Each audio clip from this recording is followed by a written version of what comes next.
Just like I wouldn't do anything to your new sneakers that are sitting by the kitchen door. Why isn't anybody eating?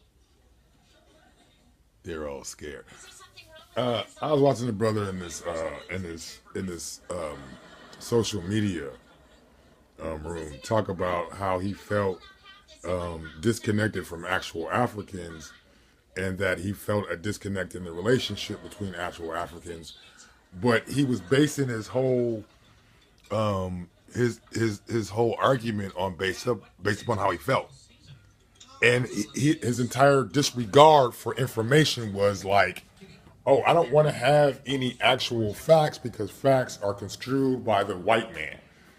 And I have this faith in God, this invisible, that's when we talk about the pseudo-epistemology. That's a pseudo-epistemology because it's based upon opinion, ideas. And he was, he was talking, so I was typing, so I couldn't really type in response. I could just tell him I don't base I said I feel you. And I meant to put the feel in quotations because I do feel them. I feel the frustration of African Americans in relationship to their relationship with Africans, and this level of disconnect where we feel we're entirely a different people, and they treat us like a different people. But you got to realize that slavery ended before colonization ended. Most African countries weren't free until the '60s, until we were going through what we call integration, or the civil rights movement. Most African countries were just receiving their independence during that same period of time. And that spent up to fucking 300 years under colonization and have a colonized mind state. But he don't know who Frantz Fanon is, and he doesn't understand cognitive dissonance, even though he himself was experiencing cognitive dissonance, and doesn't understand and doesn't have any faith in his own cognitive faculties. And that's because of the social system, the school, the supremacy, the system of white supremacy. I put this thing up that Rizza Islam was talking about, where he talked about, and he used the word nigga in relationship. And I'm just gonna say that his idea was how you view nigga in relationship to yourself as far as your mentality is concerned, because I use the word nigga all the time. And I use the word nigga from an entire different, because I have an entire different epistemology in relationship to the word. And my epistemology is where my psychology is derived from in relationship to the use of the word. And that's what Polite was talking about too. I've stopped, where he was saying I stopped using the word, even though I know the etymology of the word, and I understand where the word's origins come from, and my psychology in relationship to the word, the way in which people accept the word tends to have some kind of, again, cognitive dissonance or paratastic distortion in relationship to the word. So he's chosen not to use the word as frequently as he used it. I'm on the other hand, I'm not on that same wavelength. But Rizzo was talking about white supremacy in relationship to the devil, as far as the teachings of Elijah Muhammad are concerned. It's not necessarily the white man who's the devil, it's those who embody the psychology of white supremacy, who act upon white supremacist mind state or psychology, that are actually really the devil, and that devil can take any ethnic manifestation, including the so-called African American or so-called Negro of the North American wilderness.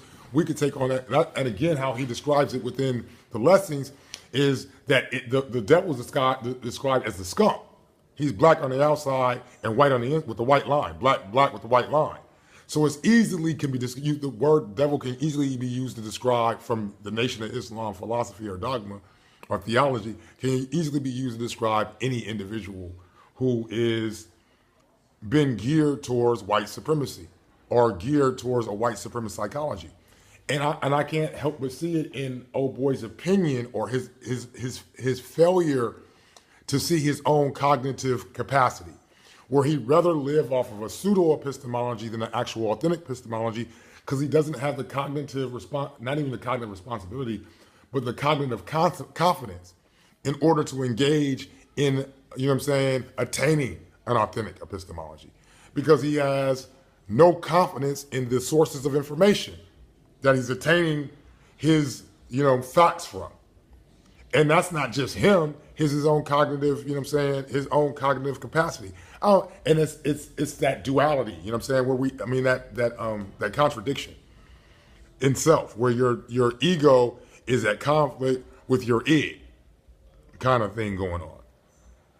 So, you know, and I mean, I could put my lives in these social media areas too and have arguments and debates too, but I don't necessarily want to put myself out there like that. And that's, again, my own cognitive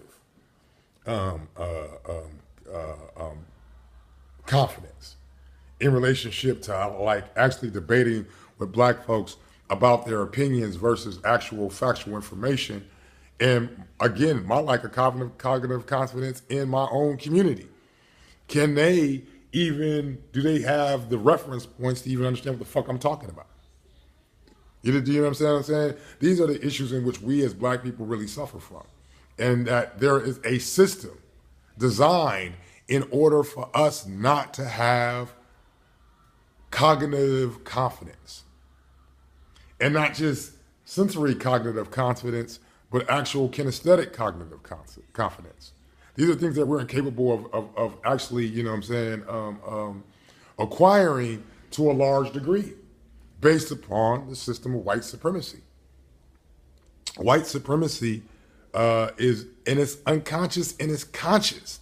It's not entirely a conscious act. The system isn't even designed to act consciously.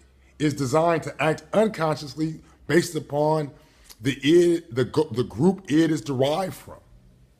And then we got to talk about super egos versus, you know what I'm saying, which is a group ego versus the group id or the super id, which are things that the Freudian Gestalt are not going to get into, not even the actual Jungian Gestalt are going to get into, because those are because of the ethnic agenda that's attached to it, and so forth and so on. And then I'm seeing more so why the Jungian is so more motherfucking rejected than the Freudian. In relationship to the Jungian, deals with a non-local factor in relationship to human behavior. And he shows the correlation between that and neuroses. The universal nature of neuroses have to have a singular non-local source.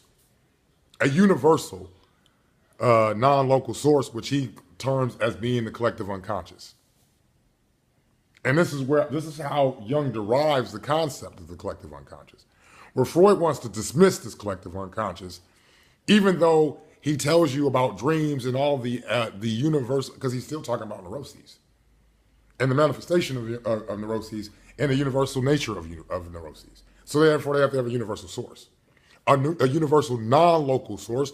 Where you go back to Amit Goswami and his ground consciousness, sound ground consciousness, and unsound ground consciousness have to be the sources, the universal sources of this dualistic mind state. So, and this is information. This is factual-based evidence, observable phenomenon of nature, which is what I should have told him, was what constitutes fact. Fact is supported by observable phenomenon of nature. Opinion has no observable phenomenon of nature to support it. It just has a man's imagination to support it. That's it. But there's no observable phenomenon of nature. There's no objective. There's the objective reality, and there's subjective and an intersubjective reality, which is induced, which is the difference between opinions and facts. I guess I should post that in that. Maybe I might post this in the thing there, you know, looking for the thing and post it in there. I don't know. Let me look later. Right now, I'm just going to let it go.